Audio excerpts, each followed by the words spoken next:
On ne présente plus Gilles Zerlini, qui est un habitué de la librairie. Donc, tu pourras le faire évidemment brièvement, mais il va s'agir surtout de présenter ce livre qui vient de sortir. Je le mettrai, rassure-toi, à l'image après le montage. Donc d'abord, cher maître, comme on disait jadis, dans les librairies de référence, eh bien, expliquez-nous un petit peu ce qui vous a amené à écrire ce livre, les circonstances, le sujet, l'objet, le contexte, et ensuite, évidemment, il faudra lire le livre. Alors, c'est un livre que j'avais prévu d'écrire depuis très longtemps, parce que je m'étais toujours promis d'écrire un livre sur l'Algérie, sur la guerre d'Algérie, puisque les rapports mémoriels que j'ai avec l'Algérie sont très particuliers. Ils sont très particuliers pour deux raisons. La première raison, c'est que dans ma famille, on a toujours parlé de l'Algérie, mais que je suis une des rares familles corses qui n'a aucun lien de colonisation avec l'Algérie. Les liens que nous avons eus avec l'Algérie sont que nous nous sommes retrouvés coincés en 1943 à Oran, quand les nazis ont envahi la zone libre. Et le deuxième lien, c'est que mon père a combattu en Algérie en 1955. Donc l'Algérie, ça a toujours été l'autre rive, comme disaient certains, mais ça n'a jamais été la France pour nous, puisqu'on n'avait aucune mémoire coloniale. C'est-à-dire, on n'a jamais fait suer le bournous. On a combattu en Algérie, mais on n'a jamais fait suer le bournous. Donc ça crée une image très particulière. Dans ces images particulières, me revient les paroles de mon père et de ma grand-mère, puisque je parle souvent de la mémoire. C'est des gens qui n'avaient absolument aucune colère contre ce que j'appelle les indigènes. Et pour moi, le terme indigène n'est absolument pas péjoratif, C'est ce puisque qu'on disait à l'époque. puis même moi, je me considère indigène, c'est-à-dire qui est né sur place, quoi. Hein, natif, comme disent les Américains, qui est un nom beaucoup plus intéressant. Bien qu'ayant combattu contre le FLN, mon père n'a jamais eu un mot violent contre ce qu'on appelait les Arabes à l'époque. Donc l'Algérie, c'était quelque chose d'un peu particulier dans ma tête. Et en fait, ce livre est parti d'une anecdote que je relate dans ce bouquin d'ailleurs. C'est qu'un jour, je suis chez un ami de mon père, André Capace, qui était comme lui combattant au premier régiment de chasseurs parachutistes.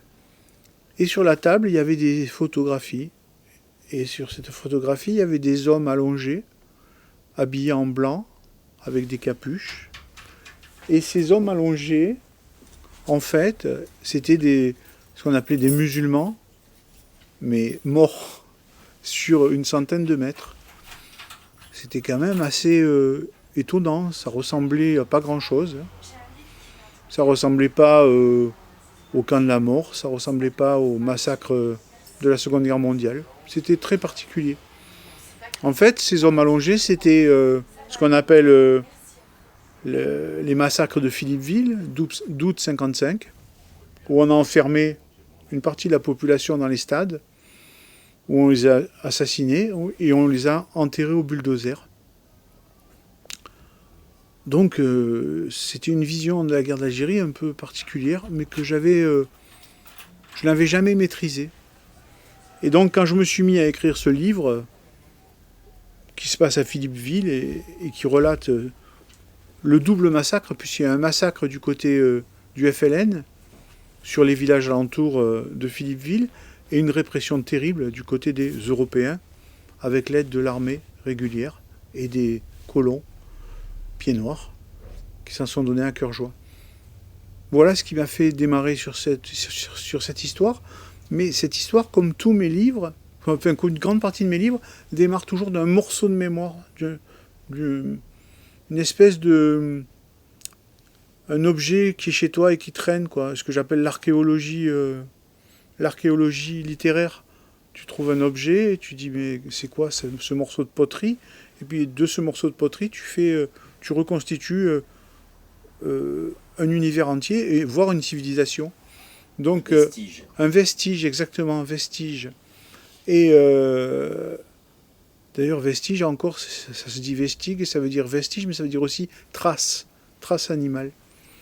Et cette vision des choses est la mienne, c'est-à-dire qu'avec rien, on construit un roman avec 3 phrases, puisque, comme je le dis souvent, ce ne sont pas des récits historiques, je suis un voleur de mémoire, quoi. C'est-à-dire j'ai un tout petit morceau de mémoire, et avec ce tison de mémoire, je rallume le feu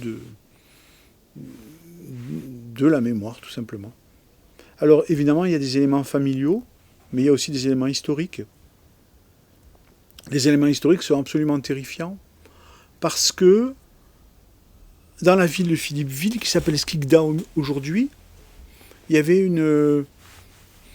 un camp qu'on appelait le camp Jeanne d'Arc, c'est son nom officiel, mais qu'on surnommait Bijarville. Dans ce camp a été mis au point la contre-insurrection.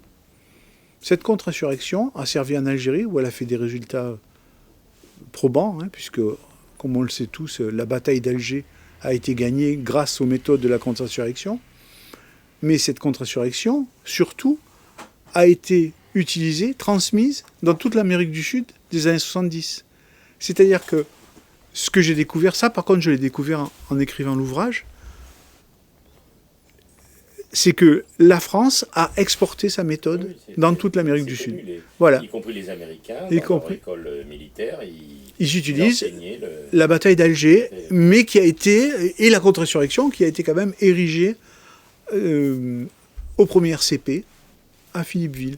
Donc tout ça, quand on le croise et quand on croise sa mémoire familiale au milieu, ça donne ce livre. Que vous dire de plus? Que la vision que j'ai quand même de la guerre d'Algérie n'est pas une vision manichéenne, pas du tout. C'est-à-dire que je considère que le sang, c'est le sang, et que dans le combattant, de quel côté qu'il soit, il y a une victime. C'est-à-dire que, évidemment, que les Algériens ont payé un très très cher tribut à cette guerre, cette pacification, puisqu'on ne disait pas le mot guerre à l'époque, puisque on disait les événements. Les événements, puisque l'Algérie c'est la France, donc puisque l'Algérie c'est la France, on ne pouvait pas utiliser le terme de guerre. Mais ce que je voulais dire par là, c'est que les gamins, puisqu'il y en a eu quand même 1,5 million à 1,5 million de personnes qui sont parties se battre là-bas, des appelés en particulier. Oui, parce que c'était les appelés. C'était des appelés. Pour les générations actuelles, il faut peut-être rappeler alors, les appelés, il n'y a même plus de service militaire, donc il faut leur expliquer. Et surtout la différence avec, par exemple, la guerre d'Indochine, où il n'y avait pas... Où il n'y avait que des volontaires. Que les volontaires, donc les militaires de métier, on va dire, voilà. Qui étaient là-bas. Militaires de métier et volontaires. Et volontaires. Et ce qui se passe en Algérie est assez extraordinaire, puisque la mobilisation est gigantesque, pour des intérêts qui ne nous regardent en rien. Quand je dis nous, c'est les Méditerranéens, les Français en général, qui vont défendre les Lafarges et les gros vignerons là-bas. Le nombre d'Européens qui sont morts là-bas, peu importe. Le nombre d'Algériens, là je ne dis pas que peu importe, parce qu'il est énorme. Mais les gens qui ont combattu là-bas sont revenus broyés. Ceux qui ont combattu, après ceux qui étaient dans l'administration, c'est autre chose, sont revenus broyés, et c'est le témoignage que j'ai voulu porter, et la gloire que j'ai voulu porter à ces hommes justement sans gloire. Puisque je reporte une phrase dans ce livre à la fin qui dit l'Algérie c'est pas Verdun. Bien sûr, l'Algérie c'est pas Verdun, puisqu'en face de toi tu as des paysans. Tu as une armée très mal équipée. Le FLN algérien est extrêmement mal équipé, ils n'ont aucun char lourd, ils n'ont aucune aviation évidemment, ils ont une artillerie dérisoire.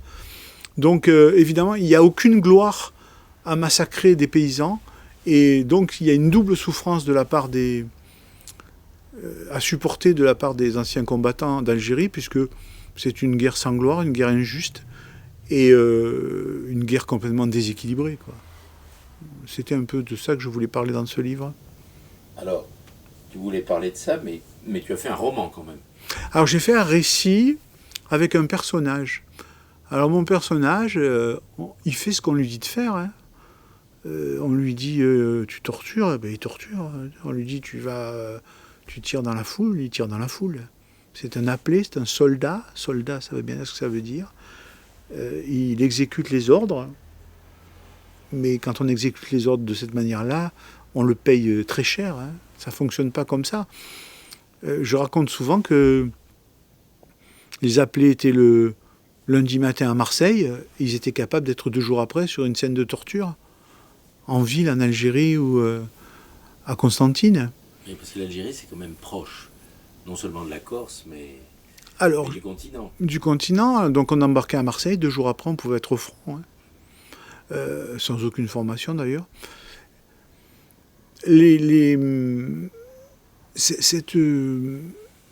basculement d'un monde d'après-guerre, en plus qui commençait un peu à être américanisé, où il y avait un peu des blousons noirs, on commençait à écouter du rock'n'roll, à cette société traditionnelle algérienne, paysanne, où on rentrait dans les villages et où on mettait le feu, et où on tuait les gens, c'est quand même quelque chose d'inouï. Enfin, je veux dire, on n'a pas idée de cette violence. Et d'autant plus pour nous, les Méditerranéens, puisque quand j'en parle avec des anciens combattants de là-bas, les Méditerranéens, quand ils rentraient dans un village des Aurès, dans un village kabyle, ils avaient l'impression d'être en Corse. Maison de pierre sèche, petites ruelles, chèvres mélangées, brebis. Et je pense que, toute proportion gardée, je pense que les Méditerranéens qui ont combattu en Algérie souffraient plus que les autres, parce qu'il y a eu un référent véritable. Ils voyaient que c'est des gens comme nous.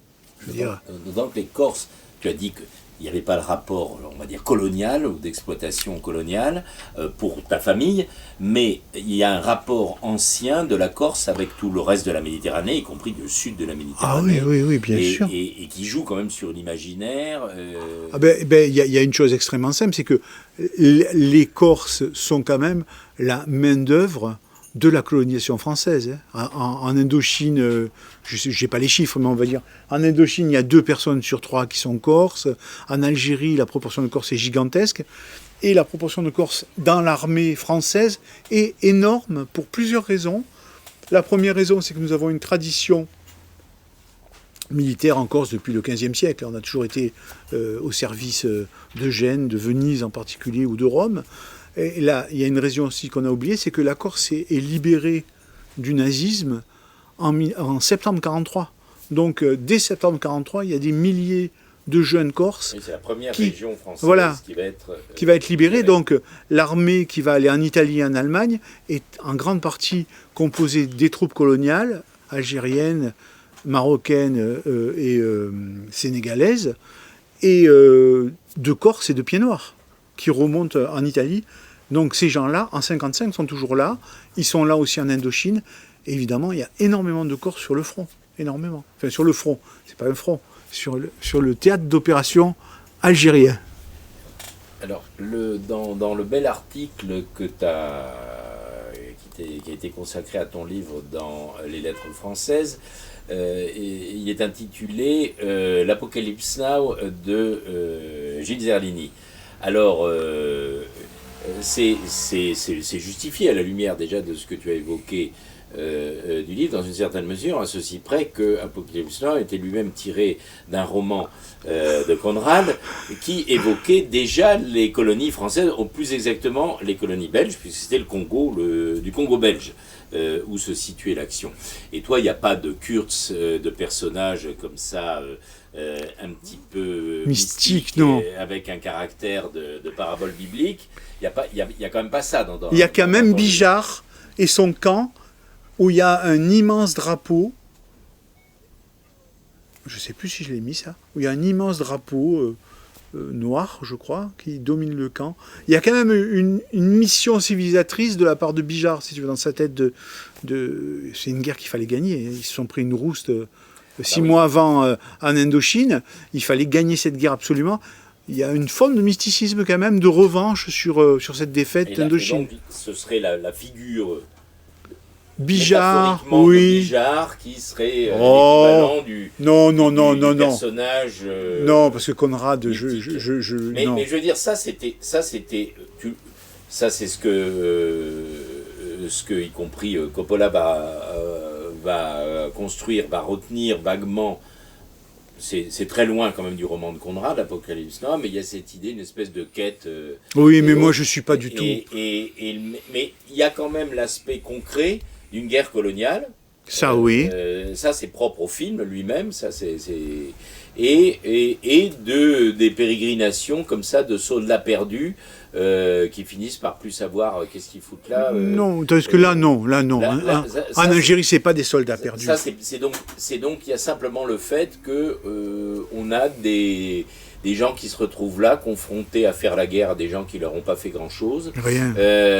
Ou Presque rien. des enjeux de leur propre nation, de leur patrie, ou en tout cas tels qu'ils la voient, ne sont pas évidents, et où ils sont jetés dans une espèce d'horreur sanglante. Voilà, c'est ce que j'appelle le prolétariat militaire, c'est-à-dire qu'on utilise, sous prétexte d'une république démocratique, on utilise une partie du peuple pour des intérêts qui ne sont pas les nôtres.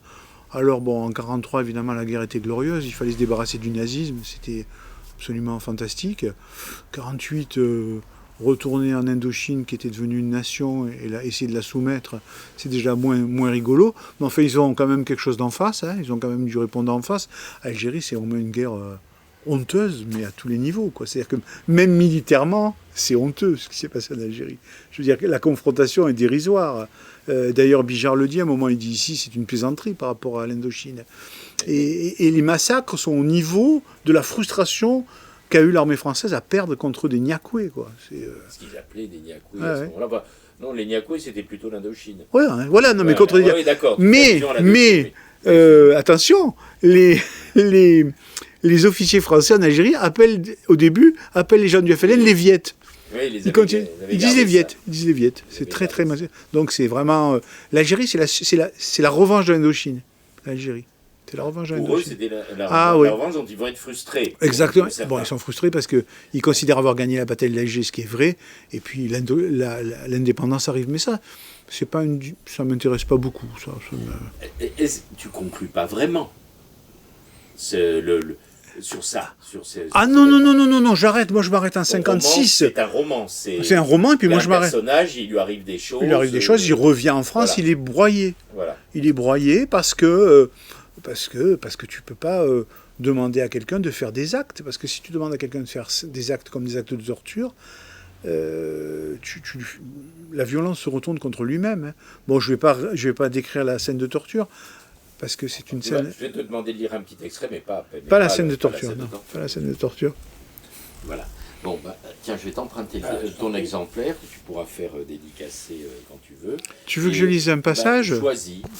Choisis au pied levé. Non, prends ton temps, on est entre nous, et je couperai le vide pendant le moment qu'il faut et les aboiements, le public enthousiaste. Je ne me rappelle plus si tu parles beaucoup des troupes coloniales. Pas du tout. Non, je ne parle pas des troupes coloniales du tout. Parce que moi, j'ai connu des anciens combattants malgaches donc dans les années 70, donc, qui avaient fait l'Algérie. Et eux, c'était pour eux le meilleur moment de leur vie. Hein. Ils avaient vécu là une expérience extraordinaire. Ils avaient cassé du bico, comme ils disaient. Bon. La France avait bien joué les colonies les unes contre les autres. Hein. Comme ils l'avaient déjà fait en Indochine, d'ailleurs. Oui, bien sûr. Mais les Bokassa et compagnie, c'est là qu'ils ont gagné tout leur galon. Hein. Oui. Et moi, j'ai pas connu donc les troupes coloniales, mais j'ai connu des officiers, puisque mon père était gaulliste, fervent, puisqu'il avait même fait le débarquement de Provence et avait ensuite participé à la 2e DB. Mais ma mère, elle, en revanche, était fille de fonctionnaires de Vichy, à Madagascar d'ailleurs, comme je te l'ai peut-être raconté, oui. puisqu'il était le grand-père était commandant du Père Tamatave. Et elle était résolument Algérie française, OAS, et amenait de temps en temps à la maison des copains à elle, des officiers, qui étaient évidemment... qui étaient restés dans le respect des lois de la République, mais qui n'en pensaient pas moins, et pour eux c'était tout à fait clair, la guerre d'Algérie on l'a gagnée, De Gaulle est un salaud, il nous a trahis, etc. Ça c'était leur vision des choses. Et sur les troupes coloniales, oui, ce que tu dis, c'est un peu ce qui s'était passé. J'ai quelques livres très intéressants sur la manière dont s'était organisée la surveillance des plantations en Indochine, avec les supplétifs locaux. et qui, Ouais. qui jouait sur les hostilités locales entre les diverses communautés, on dirait aujourd'hui. Bon, maintenant tu as trouvé ton... Je vais ton vous passage. lire la salle donc de torture, mais sans du tout vous révéler la torture, parce que je suis passionné de bâtiments, et là j'ai eu beaucoup de joie à écrire ça, et j'ai eu beaucoup de douleur ensuite à écrire la suite, mais la suite je ne vais pas vous la lire. Alors je dis toujours j'ai un tic en écriture, c'est que je ne peux pas écrire ce que je ne peux pas faire. Alors vous allez me dire, mais tu as tué des flics au fusil à lunettes. Je n'ai jamais tué de flics au fusil à lunettes, mais je sais faire bon ça. Non, Je... non. Bon, je croyais.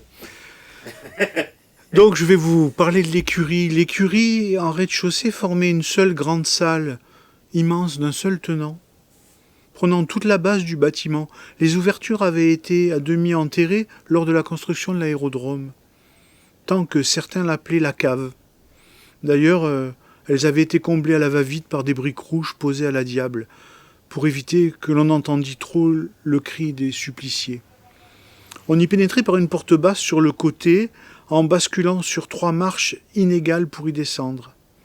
Le contraste était saisissant entre la fraîcheur du lieu et la chaleur régnant à l'extérieur, surtout en comparaison aux hangars couverts de tôle ondulée de la plupart des bâtiments du camp. Il restait ici, accrochés au mur, quelques râteliers d'acier noir et quelques murets séparant les paddocks. Sur le mur du pansage restait encore à la craie le nom des mules et des chevaux d'autrefois, Faisan, Cascade, Tempête. Au centre de la pièce s'alignaient 3 baignoires, quelques chaises et fauteuils dépareillés. Ce mobilier succinct avait été prélevé en partie dans les villas des bourgeois du bord de mer, réquisition étrange aux yeux des propriétaires. Mais vu la situation de crise et le prestige attribué au béret rouge, après ce qui s'était passé en août 55, il les cédait volontiers. Vous savez, ce sont des baignoires à large bord, retournées, de fond émaillé, leurs pieds sont ornés de pattes de griffon ou de têtes de crapaud, tout au monde. Cette salle était sous le commandement du sous-lieutenant Filippi. Il avait fait l'Indochine, Filippi. Et il en avait bavé, comme il disait souvent. Il était revenu avec un sentiment d'amertume de celui qui a perdu la rencontre sous un coup de sifflet final, avant que la partie ne soit vraiment terminée. Si là-bas les Nyakwe nous ont foutus dehors, ici les Bicos, on va rien leur laisser passer. On va la gagner celle-là, c'est juré, millimètre par millimètre. Baisse la tête pour entrer, soldat, te fais pas mal, la porte est trop basse, à demi enterrée, attention la marche.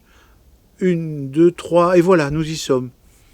Filippi avait une vision très professionnelle de son activité. Il accueillit Ferracci comme un nouvel apprenti débarquant dans un atelier et restant à l'ordre du maître. Il développait une pédagogie simple, mais ô combien pragmatique. Je m'arrête là. Juste privilège de l'autre, un autre extrait. Ferracci, quand même, un passage qui nous est quand même le personnage principal, puisqu'il y a un roman, un personnage principal, ce Ferracci, un petit passage sur lui. Oh, il y a quelque chose qui est assez extraordinaire dans cet ouvrage, et c'est pas moi, c'est la prière du parachutiste. Je ne sais pas si vous avez envie que je vous la lise, mais c'est une prière qui est dans tous les camps de parachutistes et qui est d'une immense poésie, et que je me suis mis à... Au début, je l'ai regardée un peu avec mépris, et en fait, c'est une prière totalement désespérée. Va pour la prière du parachutiste, mais un passage... Alors, pour nous présenter Ferracci quand même au moins brièvement, après ou avant, comme tu veux. Mais va pour ta prière du para. Écoute, la prière du para, c'est quand même... C'est très étonnant. Je m'adresse à vous, mon Dieu, car vous donnez ce qu'on ne peut obtenir que de soi. Donnez-moi, mon Dieu, ce qui vous reste. Donnez-moi ce qu'on ne vous demande jamais. Je ne vous demande pas le repos, ni la tranquillité, ni celle de l'âme, ni celle du corps.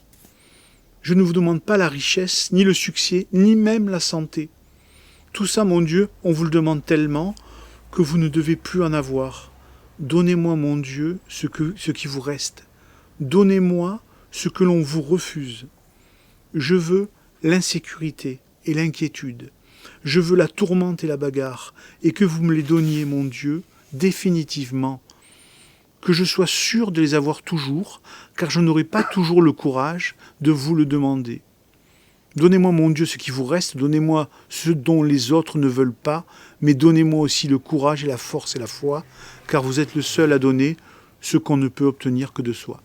Je trouve que cette prière est totalement désespérée et absolument incroyable. Donnez-moi la tourmente, donnez-moi... Enfin, je veux dire, moi, j'ai été élevé par des gens comme ça, quoi. Je veux dire, c'est quand même un peu... C'est incroyable. C'est d'un désespoir absolu. Alors, ce qui est extraordinaire quand on a été élevé par les guerriers, c'est qu'on devient un vrai anarchiste. C'est-à-dire que c'est des gens qui ont été utilisés au sens le plus profond du terme. En 14, mon grand-père, et en 55, mon père. Et ces gens-là, on croit toujours que ce sont d'affreux réactionnaires. Eh bien, pas du tout. C'est des gens qui ont compris que la société les a utilisés. Mais là, c'est la version nihiliste de l'anarchiste que tu nous décris. Si tu veux. Si oui, tu parce veux. qu'il y a toutes sortes. Non, mais si tu veux, c'est des gens... Oui, mais c'est... c'est pas une critique, etc. Je veux dire, c'est juste cette version... C'est des gens qui ont compris que l'État les avait vraiment utilisés. Pire que n'importe quel ouvrier dans une usine. Tu vois ? C'est des anarchistes nihilistes, c'est ceux qui vont dire...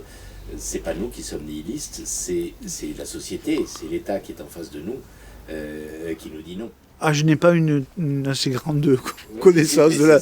Bon, bref. En tout cas, ça donne des gens... Alors, Ferracci, lui, c'est pas un anarchiste, lui. Pas du tout. Voilà. Alors Ferracci. Arrivé sur le quai de la gare, on piétine, on discutaille, on fumote, on frime. On se donne encore de la bonne année. Il y a des parents qui sont venus nous saluer à distance. Leur ticket de quai en main. Arrive le train. Embarquez vite, vite. Ça bouscule, ça démarre. Direction Marseille. Quand on passe sous le pont de Claré, il est écrit à la peinture blanche en lettres énormes « Non à la guerre ». Signé en rouge d'une faucille croisée d'un marteau. On s'en fout. C'est pas eux qui vont changer quelque chose. Les communistes, c'est des comiques. Toujours aux ordres de Moscou. Ils donnent des consignes selon les circonstances. Battez-vous contre les Allemands, puis déposez les armes. Puis mettez-vous au travail pour redresser la France, puis n'allez plus vous battre en Indochine. Enfin, de toute manière, te voici sur les rails. Merde, c'est pas de chance quand même, pas de chance. Tes deux frères les plus âgés, Jeannot et Antoine, ne sont pas partis, eux. Quelle guigne! C'est toi le plus jeune et c'est toi qui vas à la guerre. C'est comme ça, tu es né trop tard ou trop tôt. Ça tombe comme ça par la naissance. Arrivé à Gare Saint-Charles à Marseille, il y a beaucoup de monde. Des crétins à valises, des bicots, des paysans à cajots, des bretons, des représentants en costume étriqué, l'odeur du grésil, des marchands de cacahuètes, le bruit des locomotives qui soufflent. Aussi des saloperies de gendarmes qui surveillent les sorties. Vite, vite, embarqués dans des camions bâchés, à coups de pied au cul, entassés un peu n'importe comment, on ne va pas loin. Ça balance fort dans les virages, ça rigole. Voilà. Alors là, on aura compris, je vais être très bref, parce qu'il ne reste plus qu'une minute sur la bobine, si j'ose dire, que ta manière de décrire un personnage, on n'est pas du tout dans le psychologisme. Il n'y a pas de psychologisme dans ce que j'écris. D'ailleurs, mon camarade qui est devant moi, une fois, m'avait dit que j'écrivais comme un Américain. Moi qui déteste la littérature américaine, je ne sais pas ce que ça veut dire d'écrire comme un Américain, mais c'est vrai que mes personnages n'ont aucune pensée profonde. Certains. Je pensais au polar américain, pas spécialement à la littérature, la grande littérature, mais... Enfin, pour donner un exemple connu du grand public, Cormac McCarthy écrit largement comme ça. Ah bon? Il n'y a pas de psychologie. Il n'y a pas de psychologie, il décrit ce que font les personnages, ce qu'ils disent, et ça suffit pour comprendre ce qui se passe dans leur tête. Un peu comme toi. C'est en ça que je suis américain, entre guillemets. Ouais. Il y a un truc que je voulais savoir, c'est... Oui, je voulais savoir, Gilles, si tu n'avais pas eu des problèmes de censure, puisque tu emploies les mots qui sont maintenant plus que jamais Bico, Niakwe, et j'en passe, Boumioul, enfin je ne me rappelle plus, enfin, je peux faire toute la liste, donc... On mettrait 3 petits points maintenant. Oui. Alors, j'ai eu des problèmes. Alors, c'est extraordinaire comme question, parce que on va revenir à Épuration. Épuration, c'est un livre qui est sorti il y a presque 2 ans maintenant. Bon, l'épuration, c'est quand même un passage un peu acide de l'histoire de France, hein, parce que... Controversé, puisque les gros industriels n'ont pas été très embêtés, et les gamines qui se sont fait sauter par les Allemands ont été humiliées. Donc c'est quand même assez paradoxal. Et Épuration, j'ai eu aucun problème. Épuration, tous les noms sont vrais. Tous les noms sont vrais. À un moment, je donne le nom de 2 personnes, le nom, pas le prénom, hein, le nom de 2 personnes qui sont passées en 24 heures de la milice à la résistance. C'est des vrais noms. Je n'ai eu aucun souci, en rien. Il n'y a personne qui m'a dit oui, mais c'est pas bien. Rien. Vous savez pourquoi? Vas-y. Mais parce que les collabos, et il y en avait un paquet, y compris dans la classe politique et y compris dans la classe politique de gauche, qui a poursuivi sa carrière après, qui étaient notoirement collabos. Et ils ont fait, je ne vais pas citer de nom, oui, la liste est très longue. Annie Lacroix-Rie a écrit tout un ouvrage là-dessus. Certains ont fait une belle carrière, même après, que ce soit d'ailleurs dans l'appareil politique ou évidemment parmi le patronat français. Ou dans l'appareil policier, donc, évidemment, comme... Ouais, bien sûr, mais là c'est un peu pour d'autres raisons encore. Mais voilà, c'est pour ça, tout simplement, que personne ne va te chercher noise, parce qu'en fait, tout le monde, on le sait, tu ne révèles rien. Tu ne révèles rien. Donc, Lettre à mes fantômes. Évidemment, un problème sur le mot bico. J'ai dit, mais enfin, je ne peux pas enlever le mot bico. On parlait comme ça à l'époque. On ne disait pas les maghrébins, on ne disait pas les noirs. On dirait peut-être un peu les noms. Les musulmans, mais c'est encore pire parce qu'il n'y a pas que des musulmans. Oui, bien sûr, mais c'était un peu le terme. Voilà, ou les arabes. Mais bon, on disait, les pieds noirs disaient les bicots, voire pire. Donc là, je me suis battu, entre guillemets, il est resté. C'est pas ça le problème. C'est vrai que bico, c'est un mot qu'on aurait pu supprimer. Le problème, c'est que il disait même pire, sur 3 noms, oui, il y a des noms épouvantables. Je parle des patronymes, 3 noms de famille. J'en ai changé 3. Un, parce que, je vais le donner, Diagne, qui était un véritable tortureur, qui a été tué quand même en Algérie, paix à son âme. Donc, on m'a demandé de le changer parce que peut-être la famille aurait trouvé ça un peu la vidéo, elle va être contente. Déplorable. Ensuite, il y a un nom de pied noir qui utilise un terme raciste, on m'a demandé de l'enlever. C'est vrai que la personne n'était pas raciste, on m'a dit que je ne veux pas que mon père passe pour un raciste, ok. Et le nom de la patronne du bordel, on m'a aussi demandé de l'enlever. On m'a demandé 4 censures qui ont plus ou moins fonctionné sur un bouquin qui n'était pas encore sorti. La guerre d'Algérie n'est pas terminée, elle est ultra sensible. C'est une douleur, c'est une plaie qui n'est pas refermée. Tu mets le doigt dessus, la personne hurle. Alors que 1944 et 1945, c'est quand même, ça plaisante pas. Et c'est pas la même chose. La guerre d'Algérie, c'est tellement une guerre injuste, si tu veux, qu'elle a laissé des traces jusqu'à aujourd'hui, quoi. Et en vérité, on n'en a pas parlé. On n'en a pas parlé parce que le FLN algérien raconte n'importe quoi, parce que je pense que le FLN algérien, dans les guerres internes, a tué plus de musulmans que l'armée française. Et l'armée française n'a pas envie qu'on lui dise bon les gars, vous avez déporté des milliers de paysans, vous avez fait des bombardements au napalm, vous avez torturé systématiquement. Donc on ne parle pas de la guerre d'Algérie. Hein, monsieur, comment il s'appelle là, le Stora, bon lui évidemment, tout le monde il est beau, tout le monde il est gentil. Non, c'est pas vrai. Camus, il faut arrêter avec Camus. Camus c'est un pied noir, je veux dire. Il faut arrêter avec Camus. Il faut arrêter. Camus, il a écrit L'étranger. Et on arrête. Camus qui parle de la guerre d'Algérie, c'est un désastre. D'accord.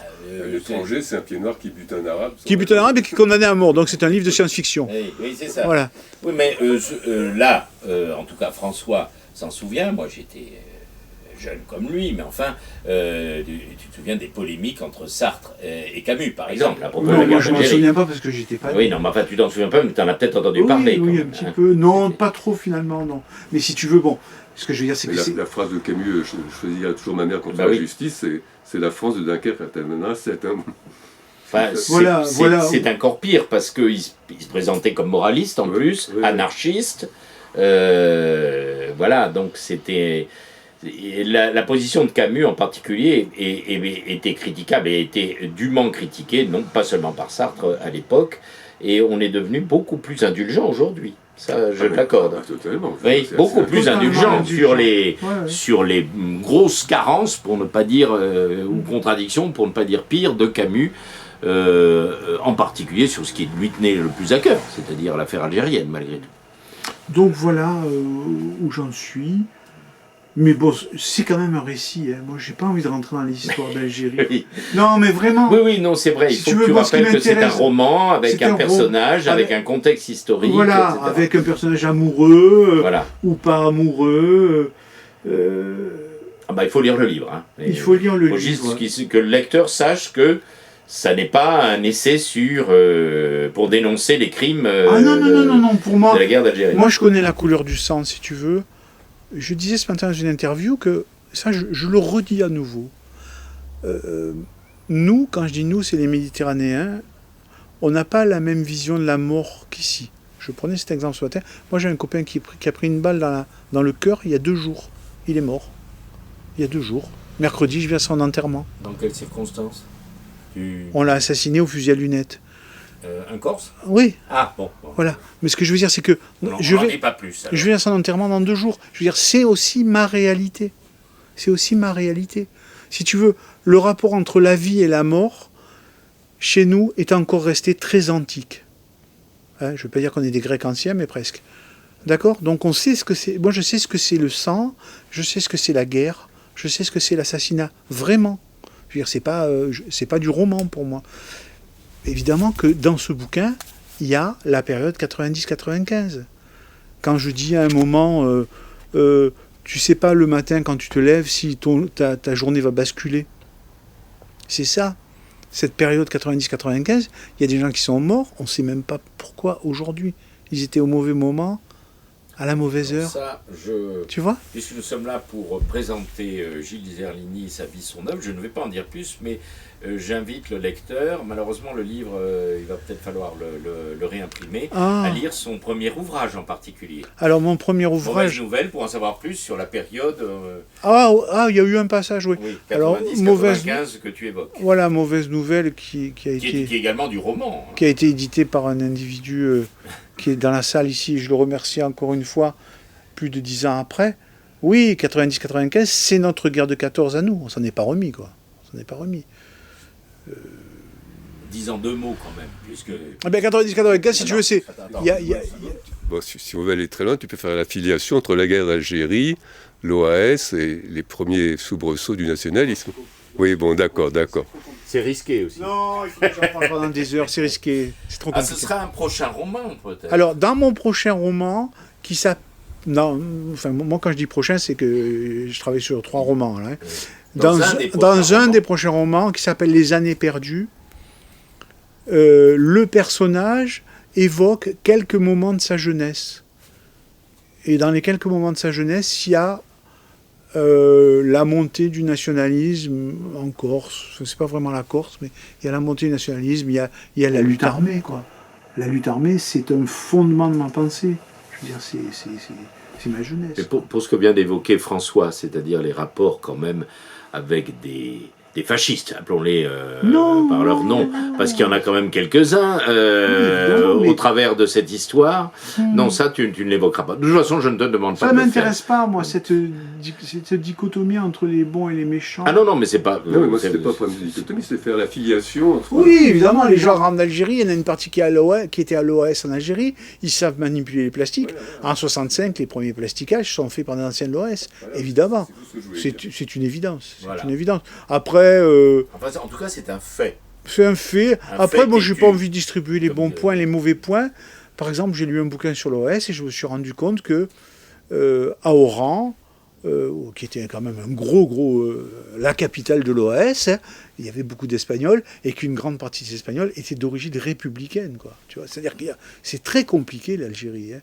Il y a des gens qui n'ont pas envie de partir d'Algérie, qui ne sont pas obligatoirement des racistes ou des fascistes. Hein. Il y a les Espagnols qui sont là, ils se sont fait jeter d'Espagne 50 ans avant, 40 ans avant, 30 ans avant, 30 ans avant, et ils rentrent dans l'OS. C'est des gens de gauche, vraiment. Hein. Je veux dire, c'est très compliqué l'Algérie. Voilà, donc moi je me mets toujours du côté du guerrier, de celui qui paye par le sang. Voilà, le guerrier, c'est celui qui paye par le sang. Le guerrier, c'est celui qui paye par le sang. C'est pas celui qui dit, comme notre cher président François Mitterrand, l'Algérie c'est la France. Ben, si l'Algérie c'est la France, vas-y François. Voilà. Et donc la conclusion, c'est que Ferracci, c'est un guerrier alors. Ouais. C'est un guerrier par, malgré lui, mais par force. Par force, voilà, malgré lui. C'est un guerrier malgré lui. C'est un guerrier par force, comme tous nos ancêtres ont été des guerriers par force en 14, quoi. Voilà. Tout simplement. Voilà. Eh bien, écoute, merci. C'est un plaisir à chaque fois de venir ici, quand même. Et voilà, je pense que c'est merci. Pas mal. Et en tout cas, alors attends, j'arrête tout là maintenant et on va pouvoir. C'est. aux libations. Et là, on peut envoyer du lourd. Non, ce que je veux dire, c'est que.